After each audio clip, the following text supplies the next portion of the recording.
సింగరేణి ఎన్నికల పోలింగ్ ముగిసింది. 90% పైగా ఓటింగ్ నమోదైంది. బెల్లంపల్లిలో 93%, రామగుండంలో 98%, భూపాలపల్లిలో 94% పోలింగ్ నమోదైంది. మందమర్రిలో 93.38% పోలింగ్ నమోదైంది.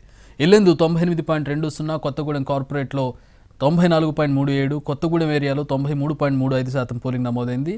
రాత్రి 7 గంటల నుంచి కౌంటింగ్ ప్రారంభం కానుంది.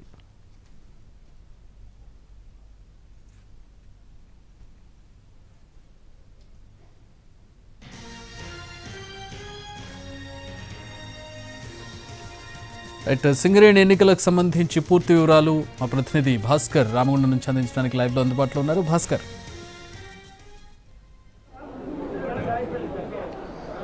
రెడ్ చక్రి పోలింగ్ కొద్దిసేపటి క్రితం ముగిసింది. పోలింగ్ ముగిసిన తర్వాత ఒక్కొక్కటిగా అన్ని కేంద్రాల నుంచి సింగరేణి కేంద్రాలు ఏవైతున్నాయో ఆ పోలింగ్ కేంద్రాల